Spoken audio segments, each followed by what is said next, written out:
Hello and welcome back to the Avoiding Average podcast. My name is Susan Gates, your host, and today I'm going to pivot a little bit. I wanted to try out something a little different. In today's episode, I have a guest here, and we're not going to do the traditional interview.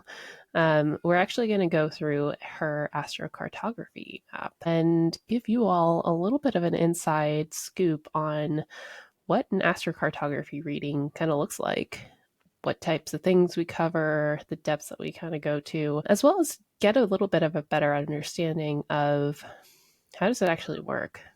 What do you actually see? And what influence does astrocartography actually have in a person's life? And so, yeah, I'm excited to share this. I have Shigorika Singh, and she had graciously volunteered to share her story with the world. There's some vulnerability to that, and I greatly appreciate her willingness to come on and do that. I have a few more of these coming up too, so hopefully you all like it and enjoy. Okay, all right, Shigorika, hello. Hello. Welcome on to the show. Today we're going to go through Shigorika's astrocartography astrology chart and walk through a little bit about where she's been, type of energies that she's probably experienced, and I'll allow you to comment on those as well after we bring those up. And then we'll just kind of see where the conversation takes us. I know you had a question about your creative business, and so we'll dive into that as well. Okay. All right. So this is your astrocartography map. It has all the planetary lines, and then all the horizontal lines you see here are the intersection points called parens. And so it holds basically the combined energy of different planets. So what I like to do starting out is start with, your natal chart from where you were born, which was in India. And I'm going to butcher the name, but can you pronounce the name of the town that you were born in? Varanasi. Varanasi. Okay. Hold on a second. Sorry, I have my own chart up. Okay, so this is actually your chart, not mine. Sorry. It looks Okay. scarier. No, not so much. It's Okay. a little different, but that's okay. We would expect that all the charts look a little different anyway. So you were born in Varanasi, India, and so I know you had mentioned before that you were used to the Vedic system. What astrocartography is based on is more of the Western tropical zodiac system. And so, what I like to do, regardless of the situation, is dive into the birth chart, just because this sets the tone for, what kind of planetary energies that you're kind of used to inherently, and then also some of the aspects that it makes, the strength of certain planets, and that sort of thing. So first off, with this system, your ascendant is in Aquarius. It is, the sign that's a little bit more unconventional and has like more of an innovative, almost rebellious attitude too. So when people kind of look at you initially, it's like you're not like other people, but in a good way, in a sense. I think it is something that doesn't stick to the tradition and maybe challenges, I guess, authority in a sense. So this is your chart. And I had mentioned that, you have Aquarius as your rising sign. And I imagine it's probably different in the Vedic system. Yeah, so in Okay. the Western, my rising is Aquarius and my moon is Aries, but I follow Mm-hmm. Vedic, so it's Mm-hmm. Capricorn rising and Pisces moon. Oh, interesting. Okay. It's just like a little shade less, like just the previous sign. Mm-hmm. Mm-hmm. Yeah. I've noticed that it tends to shift a little bit. But in a lot of ways, I feel like it sometimes ends up still coming out in different ways. It's like two sides of the same coin in a sense, right? But yeah, so you had mentioned that you had a Pisces moon in Vedic system. In tropical system, it comes out as a Aries moon. It sits in your second house. Aries moons tends to be, very. It's like emotions are kind of tied to action in a sense. In that you tend to act on your emotions, I guess I should say. And sitting in your second house, a lot of what you find emotionally nurturing to you or something that makes you feel safe in a sense is maybe that financial stability, the financial comfort, or being able to actively pursue financial endeavors. It makes some harder aspects. So it's got a square going all the way up to your natal Uranus, and then it also makes a square over to your natal Mars, which I find interesting. It's funny because so you had mentioned previously wanting to find something where you would be able to use your creativity, your Yeah, so I'm a writer. okay, makes sense. And so it's like having Mars sitting in your fifth house. Fifth house often relates to creativity, it relates to fun, to passion, to romance even. You have it sitting in Cancer, which is more of like a nurturing sign. It's also ruled by the moon. So I find that funny that each is in the other's natural ruler. And so there's like perhaps a little bit more emphasis of that in your life there. It makes that square though. And so you're driven by this desire to create something, the things that you love to do. However, it may not necessarily lead to financial stability, which is also something that you need. Yes. Kind of like the artist challenge, right? It also forms a square to your natal Ceres, which Ceres is a dwarf planet. It's not as commonly known, but it is essentially how you nurture yourself, how you take care of yourself, how you comfort yourself in a sense. And so there's these squaring aspects here that kind of make it challenging to find the right balance. Squares are also about like creating opportunity from the challenges as well, though. So having Capricorn or having your Ceres sitting in Capricorn in the 11th house, I imagine like having structures in maybe communities or friendships or things like that, maybe even hierarchies. I don't know if that sounds right to you, giving you a little bit more comfort, but it may also prevent you from being able to fully express, I guess, some of the things that you actually want to do creatively or do for fun. Yeah, it's the classic ADHD struggle, right? Like you you need structure to get work done, but too much structure can Mm-hmm. sort of prevent you from doing anything creative. So yeah, it's the balance. Yeah, yeah. Um, it's interesting though because it's like these all sit in cardinal signs, and so cardinal signs are all about initiating, taking the lead, and so I imagine you probably are pretty good at starting things, but not really good at following through. Does that Yes, sound ma'am. about right? Yes, ma'am. So I guess one of the things that I wanted to also like call out, you had mentioned like writing being something that you enjoy doing. No doubt or no surprise there, I guess, given that you have a Gemini sun, which happy almost birthday, by the way. Thank you. um, yeah, so you've got that Gemini sun, you've got Mercury in Gemini as well, and you also have Chiron there sitting in Gemini as well, all sitting in your fourth house. So fourth house relates to your home, your family life, and I wonder, growing up, did you feel like there was more emphasis on perhaps educational endeavors, like things of intellect versus expression? Absolutely. Like school and like going to college, like none of this was negotiable. You had to go and you had to do well. Mm-hmm. But I like lapped it up, honestly. Like I was never in opposition. Loved learning. Till now, Mm-hmm. I do my best learning in a classroom environment or a classroom setup. Mm-hmm. So not only was it encouraged from the home, but also it was very suitable to my personality. Yeah, yeah.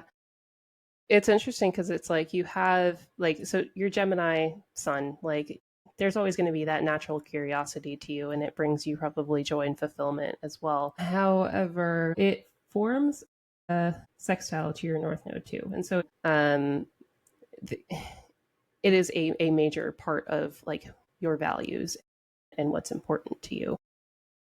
I I wonder though about like the Chiron part though is like because it is forming basically this opposition here to your natal Saturn, your natal Uranus.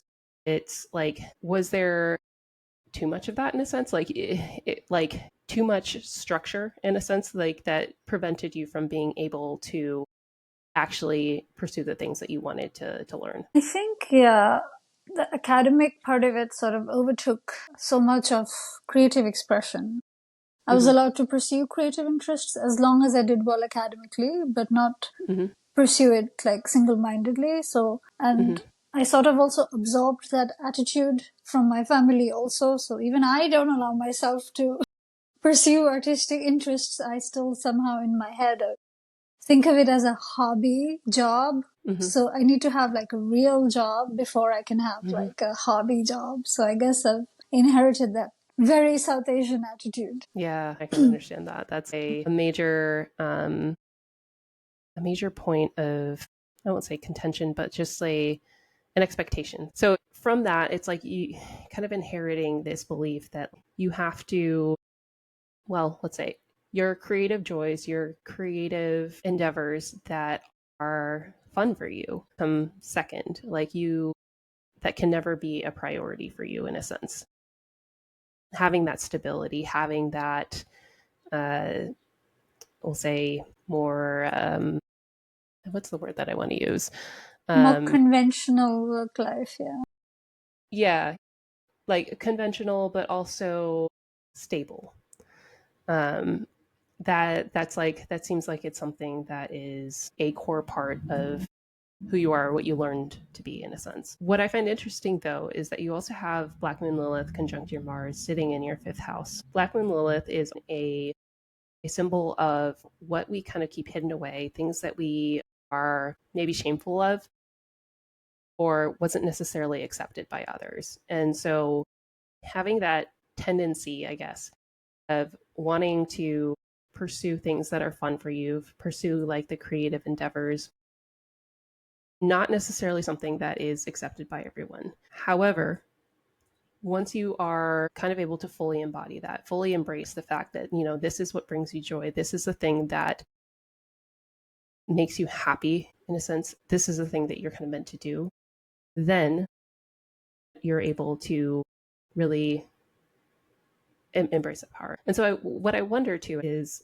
when thinking about all the projects that you start, the things that you want to do, how much of that is actually hindered by the expectation of having to do something else? I mean, a lot, because even in my other pursuits, I went up to a really good level. I was one of the top tango dancers in my country, but I could not commit to it full time because I had to hold down 8 hours a day job, full time job. And then I pursued a lot of like singing. I had the best teachers. I learned opera. And I stopped doing that because my job was getting in the way. Even now, I moved to New York to pursue writing because apparently all writers come to New York. But I haven't written a thing in the last 6 months because I'm looking for a real job since I lost my job 6 months ago. So 6 months have gone. I don't have a job, and I could have put those 6 months away to a real writing project that could have resulted in something. And honestly, that's what I would prefer to do. But I'm still Mm-hmm. like, I still spend time looking and stressing about a job rather than maybe I should have applied to a writing residency or something. Yeah. It's just Yeah. a mindset hurdle that once you have a job, then you can focus on these other things. And I don't think of these Mm-hmm. things as primary, which you've sort of really shed a light on that. Yeah. Yeah. It's an interesting paradox, I think. And Hmm. honestly, it shows up in everybody's life, really. There's always going to be challenges that you go through that really kind of shape who you are, who you become, your path in life. And everyone has their own unique story. And like for you, it's like the balance of, okay, do I pursue my passions or do I pursue something that is stable? Having your moon sitting there in their second house is very much indicative of needing that financial stability to really feel comfortable, to really Yeah. feel safe. Yeah. And I guess what I would challenge is where else can you find that emotional security from besides the financial aspect? What else do you value within yourself that will help make you feel more secure in yourself? Because Aries is all about the self, right? It's about taking care of yourself, taking action on the things that bring you passion, Mm-hmm. and you have your north node sitting there. You also have Jupiter sitting there, which expands things. You actually have Jupiter sextiling Mercury. What does that mean?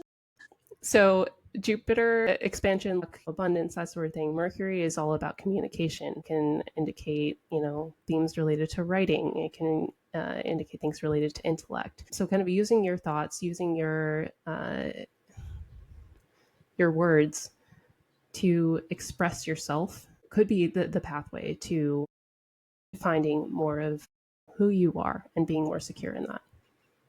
Does that make sense? Completely. Okay, so we've kind of done like a little bit of dive here. Oh, the other thing I guess I should mention that I thought was interesting when I first looked at your chart is you have Venus here sitting in Taurus. And so Planet. Venus is ruler of Taurus. Yeah. So in the third house related to communication. And Taurus is like a very grounded, steady sign. Like it's not one that rushes. And so Venus is all about love, harmony, money. And so it's like having your sun there and your Venus there in the third house, plus you have Mercury and Gemini. It's like those all do really kind of point to the writer part of you, right? Like, What a coincidence. yeah. Isn't it nice when your chart It supports lines the up. things that Yeah. you can?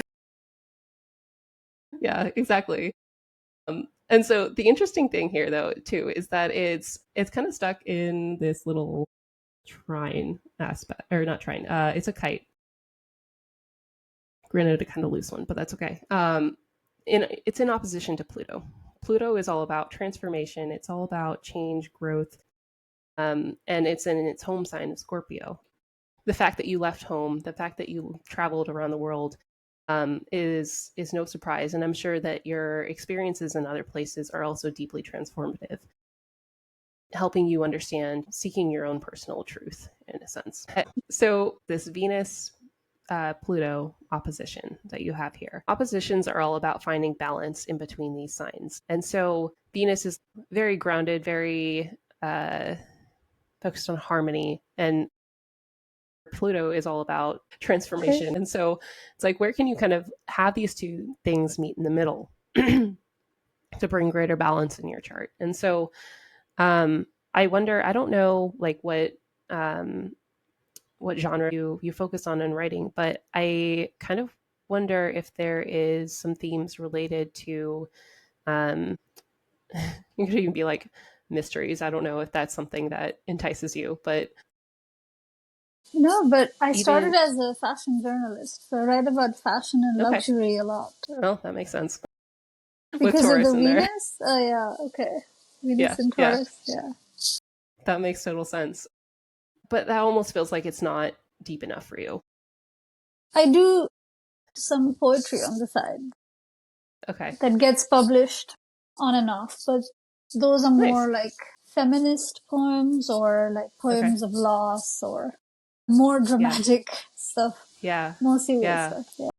Yeah. So I kind of wonder like if there's a good middle ground between those two. I mean, I'm not saying you can't do both, but I Mm-hmm. wonder if that's something that may support you in terms of what you write and what you put out into the world. Because I imagine it's like the beauty, fashion, that sort of thing is probably interesting to begin with, but I imagine it's not enough to sustain your interests long term. Okay. Uh, you don't happen to have kids, do you, or in a No, relationship? Okay. no kids. Relationship, something's just beginning. It's right. Like, Okay. it's so new that I'm not sure I can call it a relationship. Okay. That's fair. I guess I just wondered about that just because your fifth house cusp is sitting in Gemini, but it's also predominantly Cancer. So Cancer is the mother. And so having it in your fifth house, I would expect maybe that kids would be an important part of your life, or like taking care of others. Not necessarily just kids, but fifth house also represents children. And so I kind of, you have this kite aspect related to all that, where there's the trine between your Pluto, your Mars, and then Juno. Mm-hmm. Juno is, I would say it's like the settling down asteroid. Okay, yeah. And so I wonder, if maybe some themes related to caring for others could also come through there. But I you know, think it's almost a toxic trait that I want to get rid of, which is what I is? can I can very easily prioritize other people's needs over mine, Mm-hmm, and I'm really trying to mm-hmm, break out of it. And mm-hmm. uh, especially as a writer, like your writing time is your writing time, and if you can't like Mm-hmm. hold that boundary, then you wait for everybody to go to sleep, Yeah, which yeah, is horrible for you, or even people in my life that I love, like almost like you should only do that for somebody when somebody's able to do that for you, because otherwise, who's prioritizing you, right? yeah. No, that's completely But fair. so, yeah, it's almost a toxic trait that I want to get rid of. Okay, it's and so I wouldn't necessarily say that caring for others is toxic. It's giving too much of yourself is toxic. Yeah. And so that's very much a Mars in Cancer theme. Is that I also have Mars in Cancer, just FYI, so I It's the understand how that worst. can feel. It's the worst. Mars in It's Cancer pretty is the awful. most useless placement anybody can have. Like, It's there to teach you something. you can't advocate for yourself. Like, how pathetic.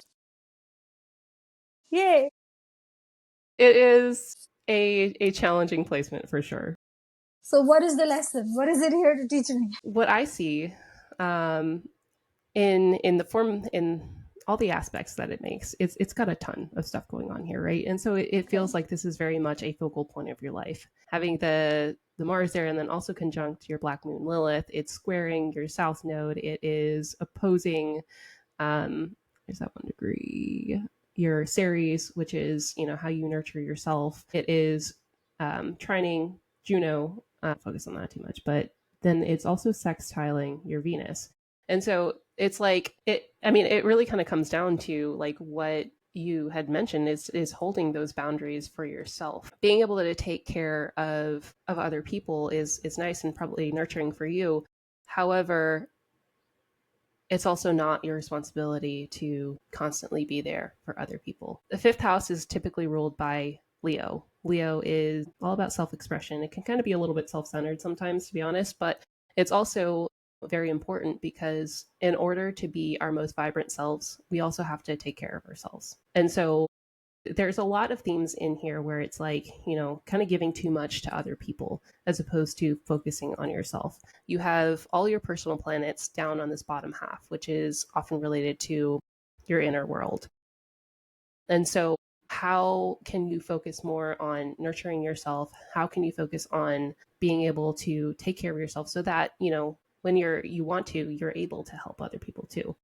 What lessons can you take from being a Libra in previous lifetimes, such as fairness, diplomacy, of creating fair boundaries and implementing it into your life so that you can actually lead a life that is fulfilling for you? And so it's like taking a stand for who you are, what you believe, and your own personal values is probably a pretty major theme for you in your life.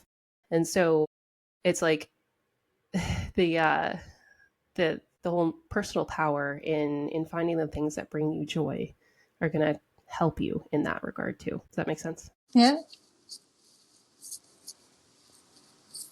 So spent a decent amount of time here. I wanted to look at what Paris had for you in terms of the energy there, and then also look at New York. But before we move on, do you have any questions here? No, I'm good following everything. Okay, perfect. So Paris is north. Okay, so interestingly enough, you don't really have a ton of like astrocartography lines nearby Paris. You do have what are called the parens. So see this pink horizontal line here? Yeah. That represents basically a crossing point of two different energies, two different planetary energies. So this one in particular is a Jupiter and Mercury line. Okay. And so I'm actually really curious. Do you feel like you had more ability to get your creative thoughts out in terms of the writing that you did there? Yeah, because also I went there to study like my master's in fashion journalism. Okay. So Okay. it Yeah. was a great environment. I was all of 20, just out of college, in a city Mm-hmm. alone by myself, did not speak the language. Wow. That's so Scary, brave. scary as it was wonderful to be sort of thrown in a system where you just like, I really felt like from big fish, small pond, which is what I've been in New Delhi, to like Hmm. huge pond and nobody and sort of starting all over again. But from a very humbled and eager to learn position, I was like a sponge. I absorbed. I made full use of that year. I learned everything within the course, outside the course. Like I just took and took. That's amazing. I love that. It's always funny, like, a lot of people are so focused on going to places really close to a line, but they also discount the fact that there are other places in the world where it can also be super supportive for you, where there are no lines. But I tried to like, I understand why like there are no lines now, because even though it was just a master's course and I really hoped to get like, I tried to convert it into something and I tried so Hmm. hard and it wouldn't. Like I Yeah. tried to, if you were part of that university, you got a 1 year work visa anyway to figure out a job situation. And I tried so hard and just nothing converted. And I came back and I was very Yeah. disappointed about that. But it sort of worked out. I got a very good job back in India. Yeah. So I was That's happy. good. Yeah. So, I mean, it was this area was important for you in terms of expanding. Jupiter is all about expansion. It's all about higher Right. learning and growth, that sort of thing. And so really being able to hone in your writing skills Yeah. and express yourself in that way was highlighted in that area. So that's amazing that you were able to do that. Um, Wanted to look over in New York because that's where you are now, correct? Hmm. Okay, so it's Just tell me it's sorry. bad. Just confirm my fears. No, no. I don't think any place is bad. I think there are places that are more challenging than others, but You're not so necessarily everything's polite. Are bad. you a Cancer sun or a Libra sun? No, leave her midheaven. Oh, okay. Yeah. So, okay. So immediately, what kind of comes up here is you are right next to a Uranus IC line. Let me get this so that I can pull it up. Yeah. So you have there's New York City. There's your Uranus IC line, and so IC relates to the home life, right?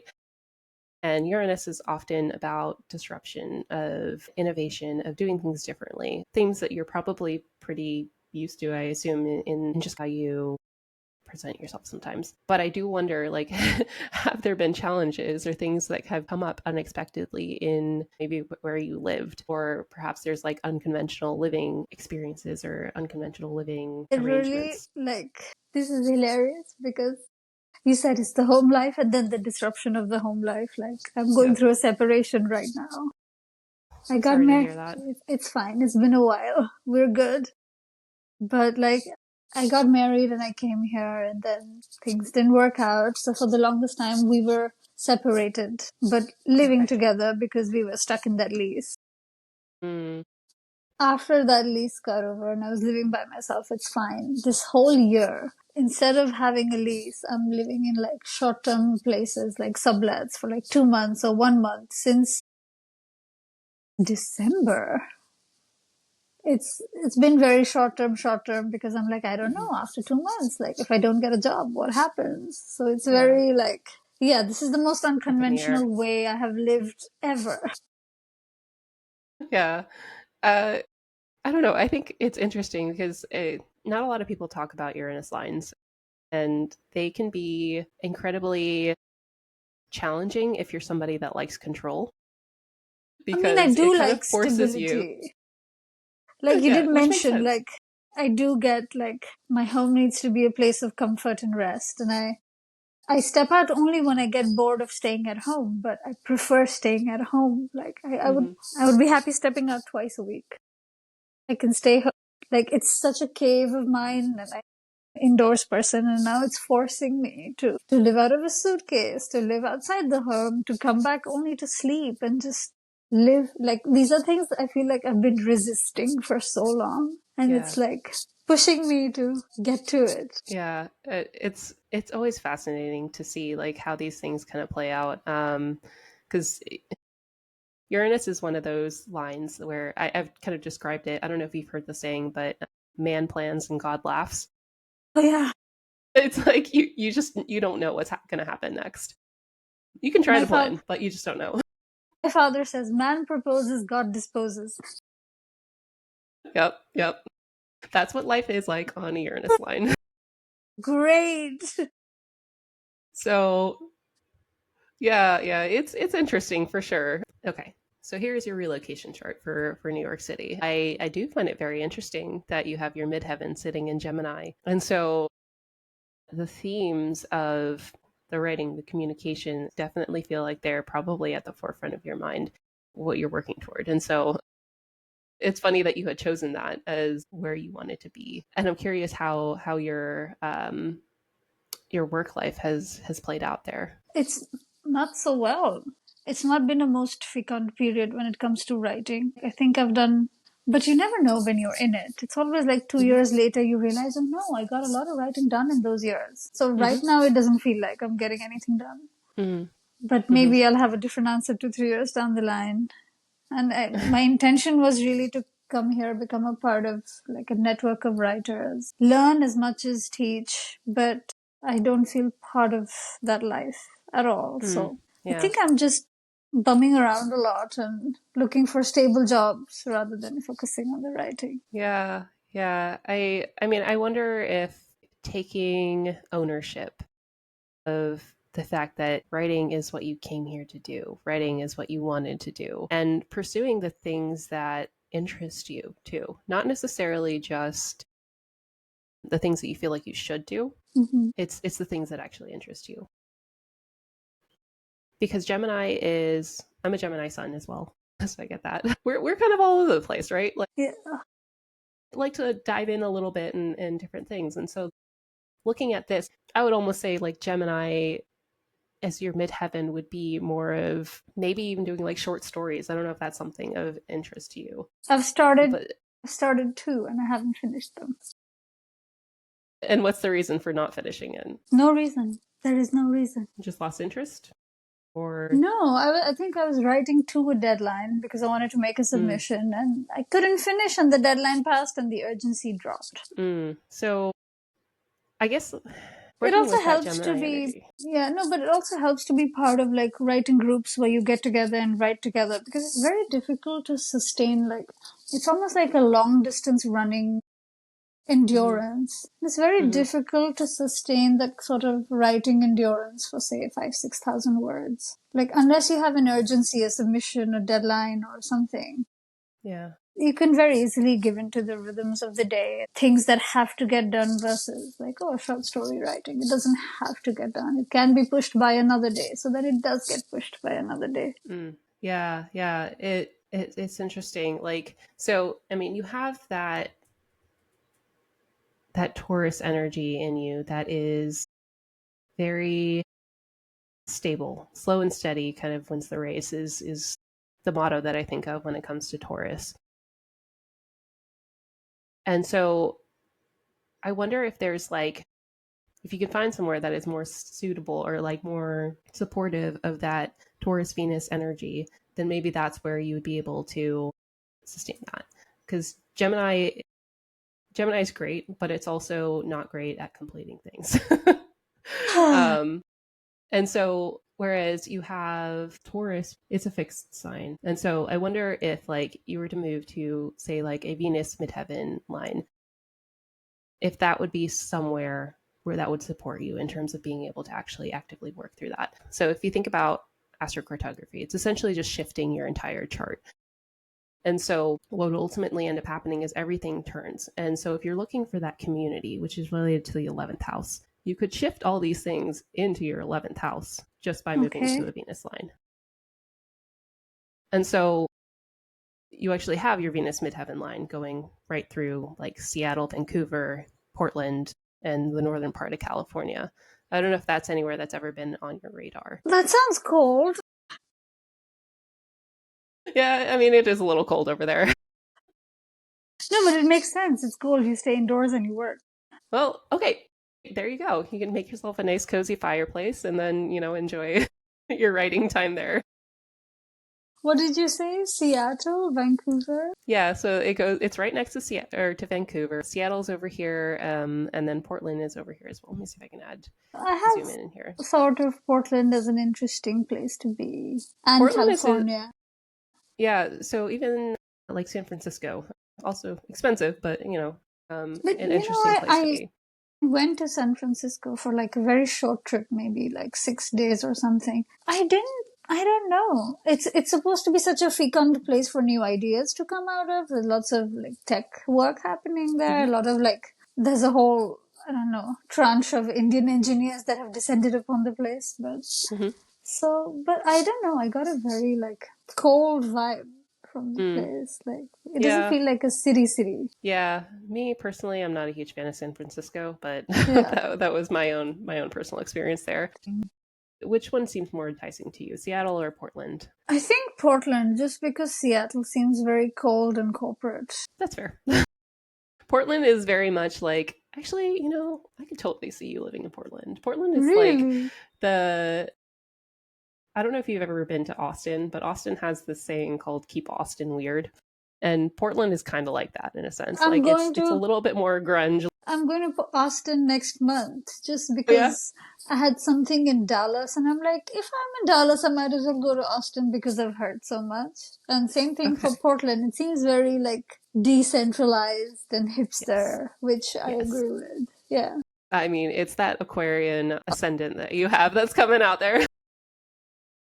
So that feels cool for you. Hmm. Um, yeah. So going into Portland, like there's Venus right there, right next to your midheaven. You have your sun in your 10th house. So that creative writing part of you is going to be a big part of your career there, right? And then all these planets that we talked about, or placements, they are now in your 11th house. So 11th house relates to community, it relates to friendships.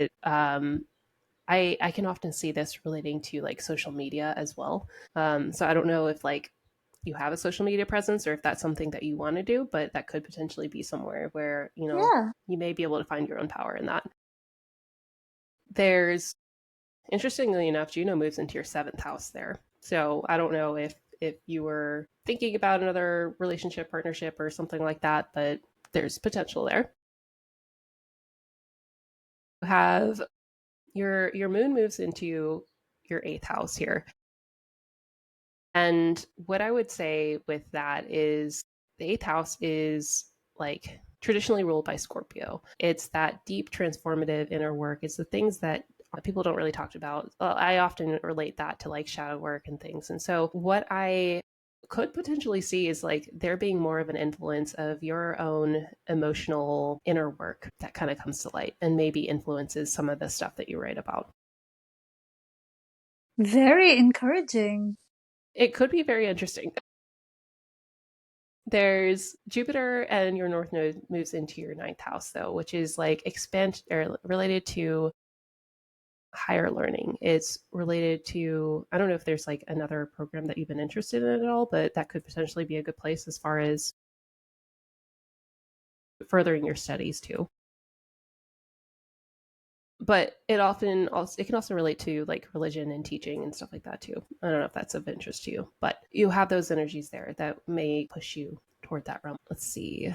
Pluto ends up moving over here, which is right on your IC. What is IC? So your IC is like your home life. Okay, got it. And so there's like this deep transformative energy there. And so what I imagine Mm-hmm. it is if you're willing to do the inner work, the inner work related to allowing yourself to change into the person you're kind of meant to be, releasing the things that have been holding you back, that may help propel you in terms of your own career. Because Pluto can either make or break you. It is the planet of transformation, and it will transform you one way or another, either through encouraging you to take those steps and following its lead as to the things that you should be diving into, or it can completely strip things away from you that no longer serve you if you're not willing to do that yourself. So it can be a very challenging placement, but if it's something that,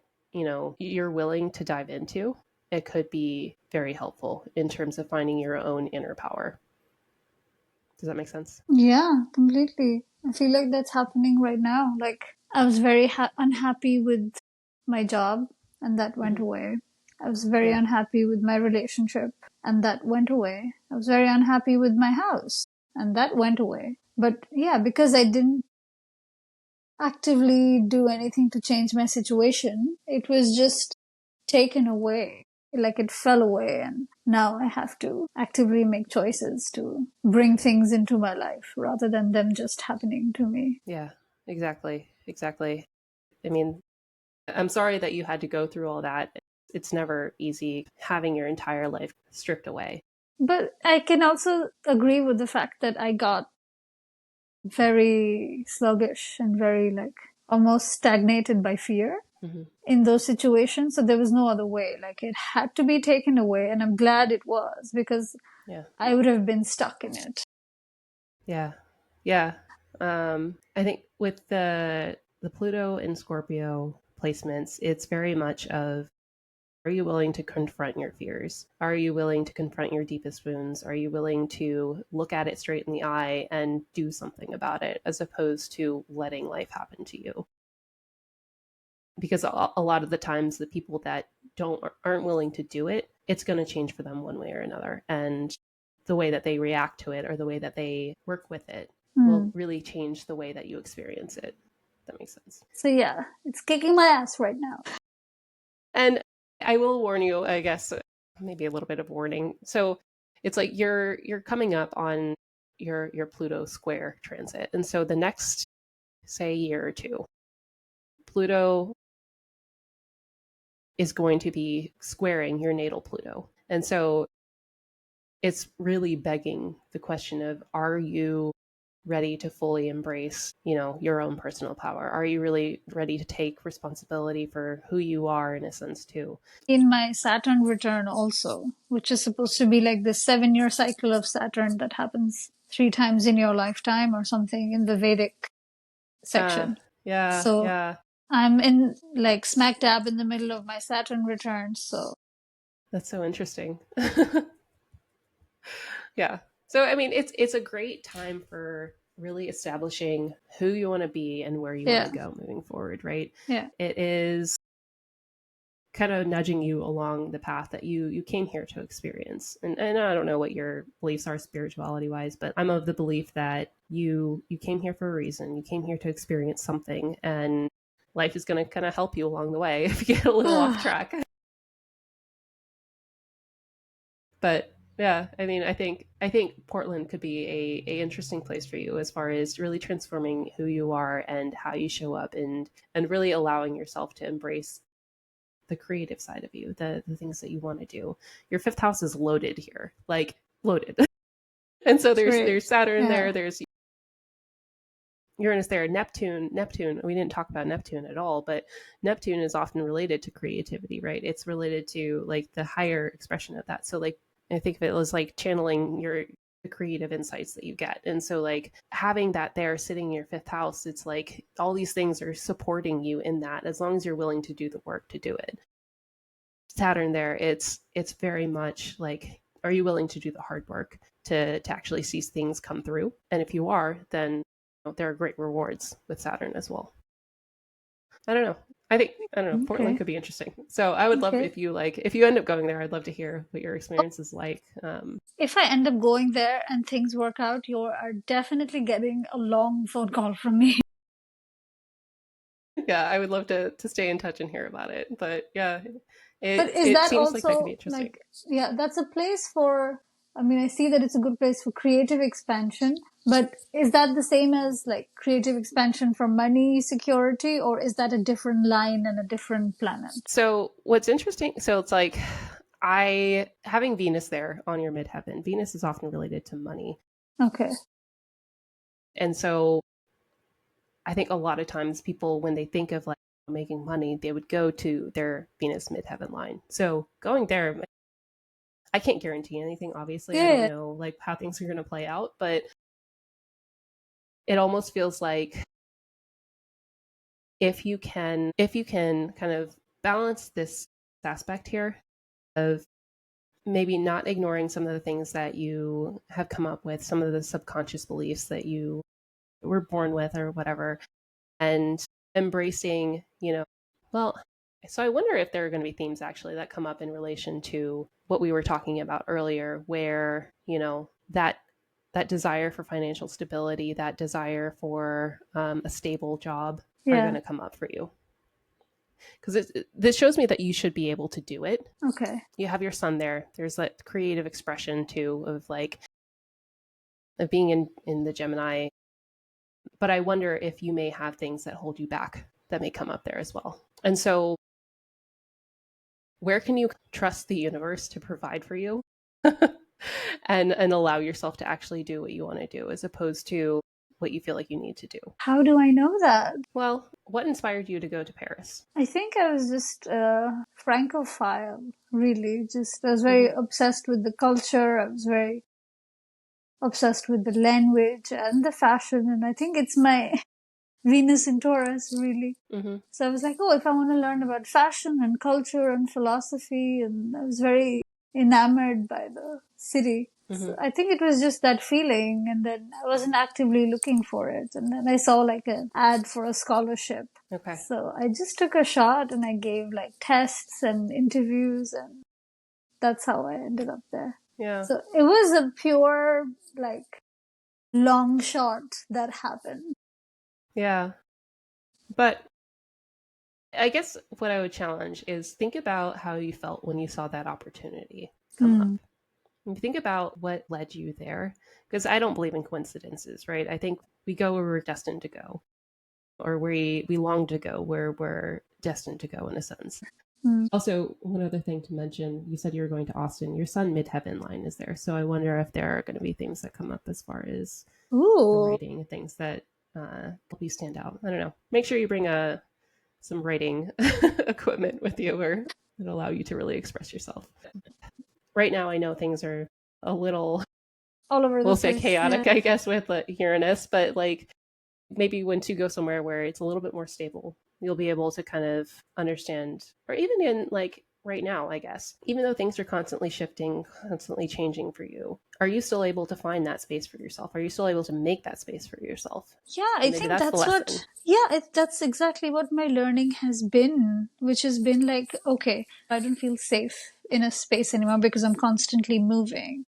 Mm-hmm. So, so the less I feel safe in the external world, the more I have to feel safe in my internal body. So as I feel more safe in my physicality, safety of the home becomes less important. So I'm like, I need to feel healthy, strong, warm at all Mm-hmm. times. And then I can work from anywhere. Earlier, I used to have this, like, my writer's also obsessed with the fetishization of like my desk and my home and Mm-hmm. my office and my pen and my notebook. And now I'm sort of switching to be able to work from anywhere on the go, Mm-hmm. which was not who I was before. So Yeah. Yeah. also feeling stronger, making my body like to be able to do more things, lift heavier, move faster. So like I think that's the opposition, or that's the sort of bargain I've made, that it's okay if I'm unsafe in my external environment, as long as I feel safe in this body, I'll be fine. Yeah. Yeah. Yeah. I think that's a beautiful part of the lesson, I think, that comes along with that north node in your second house. Because it's related to your own values, right? Your what do you value as opposed to what other people maybe have like told you need to value. No, I value learning, I value expression, I Mm-hmm. value knowledge, expertise, training, all these things so Yeah. much. Yeah. But I'm not about to preach about like, oh, express yourself and go do what you want if you're not coming from a place of like physical and emotional safety at home. Mm-hmm. So please like cover your bases Mm-hmm. first and Mm-hmm. have a roof over your head, have warm food, have warm toes because I'm Mm-hmm. always cold.